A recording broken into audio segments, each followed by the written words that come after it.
I The don't think that was economy biased. She is tried a to stop top both of them. They concern both kept for talking. voters. Each of your campaigns has released an economic plan, so let's talk about the specifics. Governor Walz, Vice President Harris unveiled a plan that includes billions in tax credits for manufacturing, housing, and a renewed child tax credit. The Wharton School says your proposals will increase the nation's deficit by $1.2 trillion. How would you pay for that without ballooning the deficit? Governor, I'll give you 2 minutes. Yeah, thank you. And Kamala Harris and I do believe in the middle class because that's where we come from. We both grew up in that. We understand. So those of you out there listening tonight, you're hearing a lot So far, I don't think JD Vance won a single round, by the way. I know Republicans are going to disagree, but honestly, I don't think you have really a leg on personally. I think what they have been talking about and the substance behind it, I think Walt is clearly winning right now. stuff back and forth, and it's good. It's healthy. That's what this is supposed to happen. You should be listening. How's this going to impact me? The bold forward plan that the first round, however, when they talked about the Israel war, both of them had met answers. So that was a tie, win-win. So climate change is a win for Waltz, immigration is a win for Waltz. Both their answers. I'll lean Vance for Israel war. Maybe slight edge Vance, but that's how Kamala I'm Harris going put right now. out there is one is talking about this housing issue. The one thing is there's 3 million new houses proposed under this plan with down payment assistance on the front end to get you in a house. A house is much more than just an asset to be traded somewhere. It's foundational to where you're at. And then making sure that the things you buy every day, whether they be prescription drugs or other things, that there's fairness in that. Look, the $35 insulin is a good thing, but it costs $5 to make insulin. They were charging $800 before this law went into effect. As far as the housing goes, I've seen it in Minnesota. 12% more houses in Minneapolis, prices went down on rent 4%. It's working. And then making sure tax cuts go to the middle class. $6,000 child tax credit, we have one in Minnesota, reduces childhood poverty by 1/3. We save money in the long run, and we do the right thing for families. And then getting businesses off the ground. The law as it stands right now is $5,000 tax credit for small business, increasing that to $50,000. Now, this is a philosophical difference between us. Donald Trump made a promise, and I'll give you this. He kept it.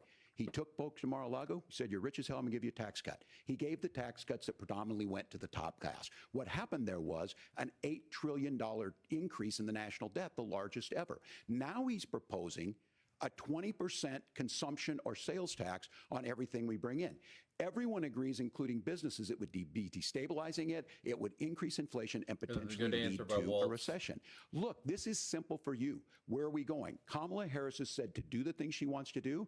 We'll just ask the wealthiest to pay their fair share. When you do that, our system works best, more people are participating in it, and folks have the things that they need. Senator, I want to give you a moment to respond on that. But similarly, the Wharton School has done an analysis of the Trump plan and says it would increase the nation's deficit by $5.8 trillion. My question is the same for you. How do you pay for all that without ballooning the deficit? I'll give you 2 minutes. Well, first of all, you're going to hear a lot from Tim Walz this evening, and you just heard it in the answer. That was definitely a prepared moment.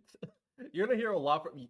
You can't say you're going to hear a lot from someone in like the middle of the debate. You have to say that at the beginning. Or at the very least, if you start, you have to say it there. That doesn't really work. I'm just nitpicking. That's what Kamala did, but she did it at the beginning. This was more of a prepared moment. It just didn't work. I'm not gonna lie. A lot of what Kamala Harris proposes to do, and some of it, I'll be honest with you, it even sounds pretty good. Here's what you won't hear, is that Kamala Harris has already done it. Because she's been the vice president for 3.5 years. She had the opportunity to enact all of these great policies, and what she's actually done instead is drive the cost of food higher by 25%, drive the cost of housing higher by about 60%. Open the American southern border really and make middle-class life either. unaffordable for a large number of Americans. If Kamala Harris has such great plans for how to address middle-class problems, then she ought to do them now. Not when asking for a promotion, but in the job the American people gave her 3.5 years ago. And the fact that she isn't tells you a lot about how much you can trust her actual plans. Now, Donald Trump's economic plan is not just a plan, but it's also a record. A lot of those same economists attack Donald Trump's plans, and they have PhDs, but they don't have common sense and they don't have wisdom. Because Donald Trump's economic policies delivered the highest take-home pay in a generation in this country, 1.5% inflation, and to boot, peace and security all over the world. So when people say that Donald Trump's economic plan doesn't make sense, I say look at the record. He delivered rising take-home pay for American workers. Now, Tim admirably admits that they want to undo the Trump tax cuts. But if you look at what was so different about Donald Trump's tax cuts, even from previous Republican tax cut plans, is that a lot of those resources went to giving more take-home pay to middle-class and working-class Americans. It was passed in 2017, and you saw an American economic boom unlike we've seen in a generation in this country. That is a record that I'm proud to run on, and we're going to get back to that common sense wisdom so that you can afford to live the American dream again. I know a lot of you are struggling. I know a lot of you are worried about paying the bills. It's going to stop when Donald Trump brings back common sense to this country. Governor, do you want to respond to that? What has Kamala Harris done? I don't hate that answer. Well, Kamala Harris's day one was Donald Trump's failure on COVID that led to the collapse of our economy. We were already before COVID in a manufacturing recession, but 10 million people out of work, largest percentage since the Great Depression. 9 million jobs closed on that. That was day one. Whether it was the Infrastructure Act or other things we moved. Now, you made a question about experts, said this. I've made a note of this. Economists can't be trusted. Science can't be trusted. National security folks can't be trusted. Look, if you're going to be president, you don't have all the answers. Donald Trump believes he does. My pro tip of the day is this. If you need heart surgery, listen to the people at the Mayo Clinic in Rochester, Minnesota, not Donald Trump. And the same thing goes with this. And I ask you out there, teachers, nurses, truck drivers, or whatever, how is it fair that you're paying your taxes every year and Donald Trump hasn't paid any federal tax in the last 15 years? And the last year as president. That's what's wrong with the system. There's a way around it, and he's bragged about that. We're just asking for fairness in it, and that's all you want. You have a minute. Governor, you say trust the experts. But those same experts for 40 years said that if we shipped our manufacturing base off to China, we'd get cheaper goods. They lied about that. They said if we shipped our industrial base off to other countries, to Mexico and elsewhere, it would make the middle class stronger. They were wrong about that. They were wrong about the idea that if we another thing I hate is when you take some information given by either a disproportionate minority or maybe even the majority, I can't really honestly say what exactly he's referring to, and just decredit everything that they say now. And somehow, just because these guys said these things wrong, even though Trump has said a million things wrong, Trump's way is the right way. Like, that is so disingenuous. That is so disingenuous. Like, what are we doing? I hate when people do that. You're undermining experts. Experts aren't perfect either.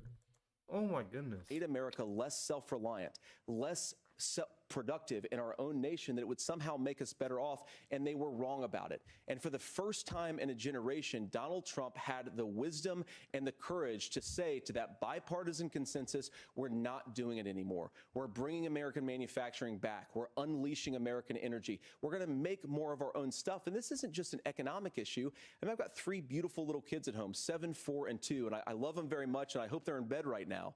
But look, so many of the drugs, the pharmaceuticals that we put in the bodies of our children are manufactured by nations that hate us. This has to stop, and we're not going to stop it by listening to experts. We're going to stop it by listening to common sense wisdom, which is what Donald Trump governed on. Senator, your time is up. Governor Walz, can you address that? I mean, voters say they trust Donald Trump on the economy more. Why? Well, if you're listening tonight and you want billionaires to get tax cuts, you heard what the numbers were.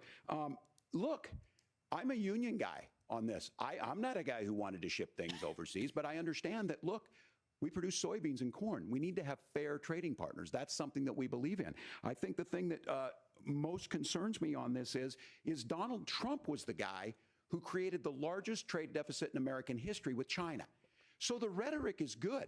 Much of what the senator said right there, I'm in agreement with him on this. I watched it happen too. I watched it to my communities, and we talked about that. But we had people undercutting the right to collectively bargain. We had right to work states made it more difficult. We had companies that were willing to ship it over, and we saw people profit. Folks that are venture capital in some cases, putting money into companies that were overseas. We're in agreement that we bring those home. The issue is, I'm not gonna lie.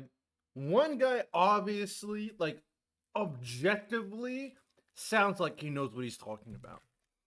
I know some people love to buy the narratives and the rhetoric, but the way Walt is breaking this down, Vance can't compete at this moment. It's getting tough for Vance, man. For me, from what I'm seeing, because I care about the substance. I don't care about the rhetoric. I don't care about appealing to the fan base.